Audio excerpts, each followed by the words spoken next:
Bismillah, alhamdulillah rabbil alamin, wassalatu wassalamu ala asrofil anbiya wal mursalin wa ala alihi wa ashabihi ajma'in, amma ba'du. Perhatikan semuanya.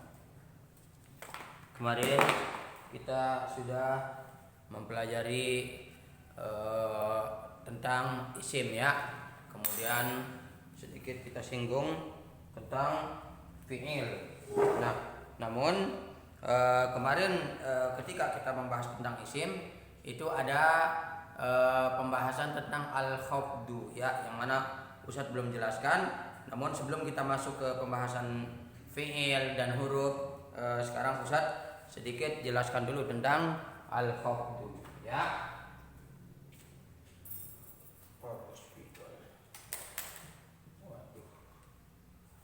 Sabar dulu. Ya, itu tentang al-khafdu. Al-khafdu.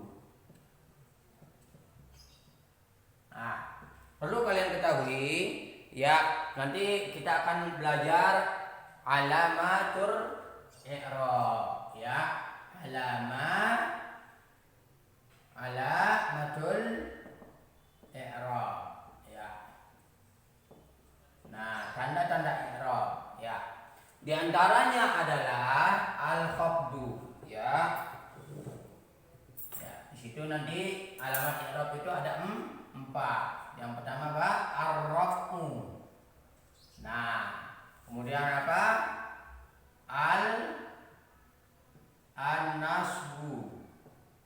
Kemudian al-khafdu. Kemudian al-jazmu.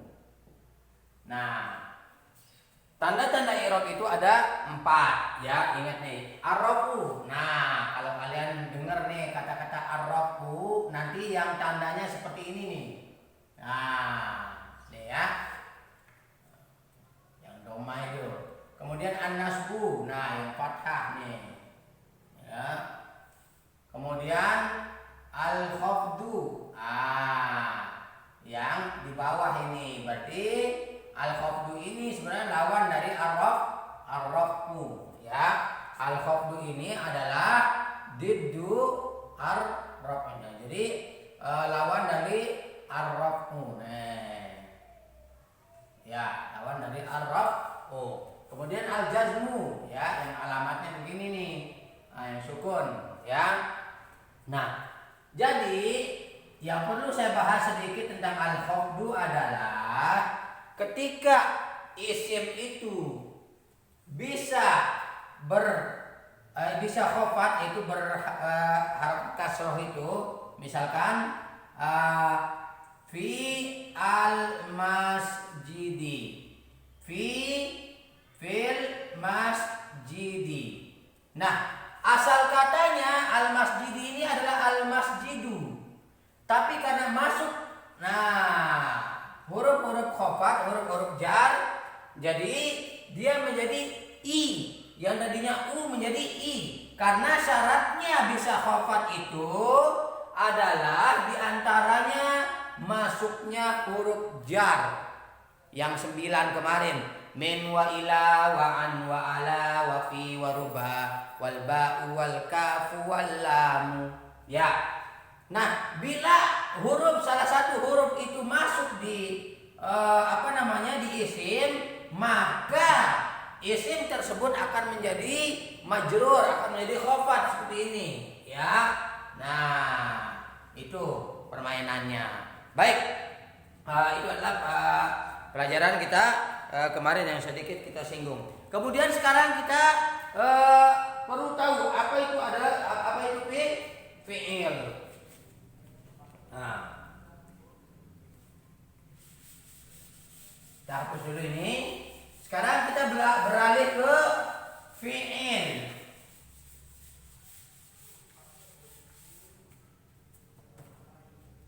Kalau fi'il, al-fi'lu ya, al-fi'lu ya.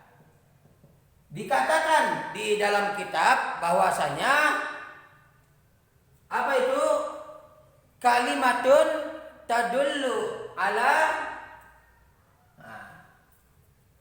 kalimatun dalat dalat ala maknan. Kalimat ya yang menunjukkan sebuah makna yang mana ini ada keterkaitannya dengan waktu, ya. Wakturinat bizamanin. Ada keterkaitannya dengan waktu. Contoh, kita pernah belajar namanya fi'il madi, ya, al-madi. Contohnya bagaimana? Misalkan darosa, yang artinya telah belajar. Ketika kita bilang darosa, berarti pekerjaan ini yaitu belajar sudah dilakukan, telah belajar, menunjukkan ini ada keterkaitannya dengan waktu. Kemudian yang kita pelajari fi'il mudhari, ya, yang artinya sedang dikerjakan, ya. Contohnya yadrusu berarti sedang belajar. Sedang belajar. Nah, ada keterkaitannya dengan waktu, kapan dilakukannya sebuah pekerjaan. Nah, adapun isim, ya, yang kemarin alismu itu contohnya apa? Qalamun. Ya, contohnya qalamun. Pengertiannya apa? Kalau fi'il kalimatun dalat ala mahnan waqturinat bi zamanin.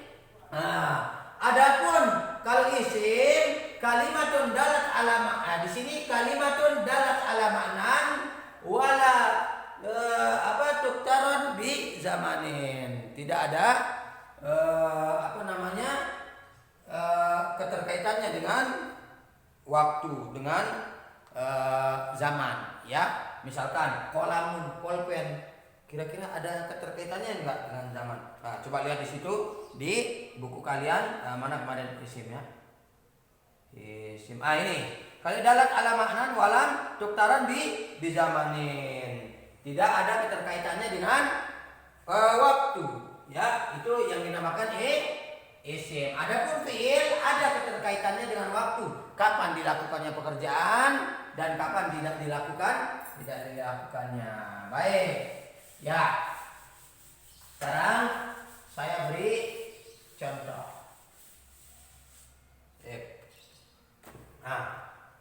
Misalkan sekarang Zahaba Muhammadun ilal masjidi. Muhammad telah pergi ke masjid. Zahaba artinya telah pergi, ya. Ini ada keterkaitan dengan waktu enggak? Ada, yaitu telah dilakukannya, ya. Kapan itu? Ya misalkan kemarin atau tadi, intinya sudah lampau. Nah, kemudian Muhammadun. Nama orang ada keterkaitan dari waktu enggak? Tidak ada. Ya, berarti ini apa? Nama orang berarti namanya isim. Kemudian di sini ila ke. Nah, ini yang akan kita bahas lah ini, yaitu tentang huruf ke artinya. Ya, ke itu bisa berdiri sendiri enggak? Tanpa bergandengan dengan kalimat lain. Tidak bisa. Nah, makanya ini yang dinamakan huruf jar. Huruf jar yang 9 kita hafal, min wa ila wa an wa ala wa fi wa rubah wal ba wal kaf wal lam. Kemudian sekarang ini al masjidi. Di sini masuk huruf jar, ya, khafat. Nah, jadinya i yang tadinya u menjadi i, menunjukkan ini adalah isim karena dia menerima huruf jar. Dia menerima masuknya huruf jar. Kalau fi'il tidak menerima huruf jar. Contoh, ila zahaba tidak bisa, tidak menerima huruf jar kalau fi'il itu. Kalau isim menerima masuknya huruf jar, ya. Nah, baik. Kemudian kalau isim ada tanda-tandanya yang kemarin sudah kita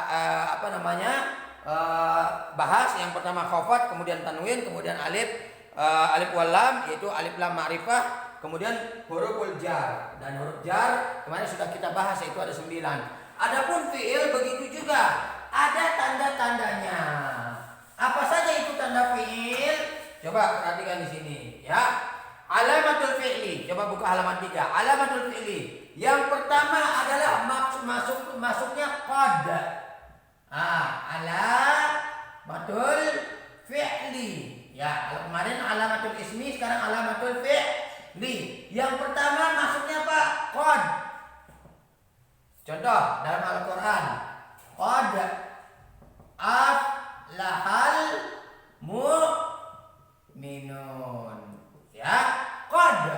Nah, masuk qad. Setelah qad apa yang di sini? Aflaha. Menunjukkan aflaha adalah fi'il, kata kerja. Ya. Nah, ciri-cirinya ada qad. Ya. Kemudian yang kedua itu asin. Sin. Nah, contohnya apa? Maksudnya sin ya, huruf sin seperti ini. Contohnya dalam Al-Quran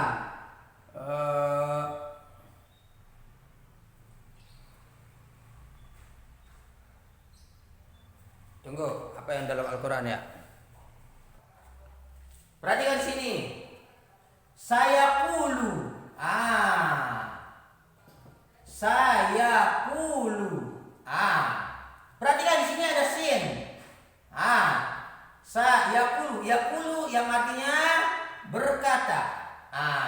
Berarti yaqulu adalah fi'il karena dia didahului oleh sin, ya, didahului oleh sin. Itu contohnya, ya. Kemudian yang ketiga, saufa. Kalau di kitab sin contohnya saya zahabu yang maknanya akan, ya. Saya zahabu ila suq, dia akan pergi ke pasar, ya. Contohnya di sini saya zahabu. Sin ini adalah tanda fi'il. Yazhabu adalah kata kerja, yaitu fi'il. Ya, tanda-tandanya saya zahabu adalah masuknya sin. Saya zahabu ila suq misalkan. Dia akan pergi ke pasar. Berarti yazhabu adalah fi'il. Kemudian yang ketiga adalah saufa. Sin dan saufa maknanya sama. Ini akan, ini juga akan. Apa bedanya? Kalau ini akan dilakukannya pekerjaan lebih cepat, ya, sebentar lagi mau dikerjakan. Kalau saufa itu masih bentuk lama, ya. Kita akan mengerjakan pekerjaan, akan tetapi tidak tahu imma besok, lusa ataupun kapan, kita tidak tahu. Intinya masih jaraknya lama, ya. Contohnya apa? Sauka. Lihat di sini. Kalla saufa ta'lamun. Perhatikan dalam Al-Quran. Saufa ta'lamun. Saufa ta'lamun, ya. Nah, ketika masuk saufa seperti ini, kemudian setelahnya setelah saufa itu berarti adalah fi'il. Karena tanda-tanda fi'il adalah masuknya saufa, masuknya sin, masuknya qad. Bila didahului oleh ini, baik itu qad atau sin atau saufa, maka itu adalah fi'il. Karena fi'il, tanda-tanda fi'il itu diantaranya adalah didahului oleh yang kita sebutkan ini. Kemudian yang keempat, lihat di kitab kalian itu at-ta'u bukan. Ta'u ta'nis as-sakinah. Ta'u ta'nis as-sakinah. Perhatikan di sini. Contohnya, lihat di sini. Kelihatan? Qalat. Nah, ini namanya ta'u ta'nis as-sakinah. Qalat yang asalnya qala. Nah, menunjukkan qala itu laki-laki yang berkata. Ketika qalat berarti perempuan yang berkata, ya. Contohnya yang kalian pelajari di kelas 7. Darosa. Darosa, darosu. Ketika perempuan apa? Darosat. Ini tanda-tanda fiil diantaranya adalah masuknya bisa bersambung dengan ta ta'nis as-sakinah. Ta ta'nis as-sakinah. Contohnya di sini qalat dan zahabat. Qalat dan zahabat. Ya, baik anak-anakku, itu pelajaran kita pada hari ini. Silakan kalian simak dengan baik ya. Bahwa kita sudah bahas tentang isim dan kita sudah bahas tentang fiil, apa itu fiil, dan sekarang tanda-tanda fiil, yaitu kalau tanda fiil itu ada 4. Yang pertama masuknya qaf, kemudian sin, kemudian sawfa, kemudian ta ta'nis sakinah. Kemudian juga kemarin isim kita sudah belajar, yaitu tanda-tanda isim itu di situ ada disebutkan 4. Sebenarnya banyak, tapi ini yang kita pelajari sesuai dengan buku, yaitu ada 4. Yang pertama al-khafdu, kemudian at-tanwinu, kemudian alif wal lam, yaitu alif lam ma'rifah kita nyebutnya, kemudian huruful jari ya, masuknya huruf jar. Baik, kita cukupkan sampai di sini dulu. Wassalamualaikum warahmatullahi wabarakatuh.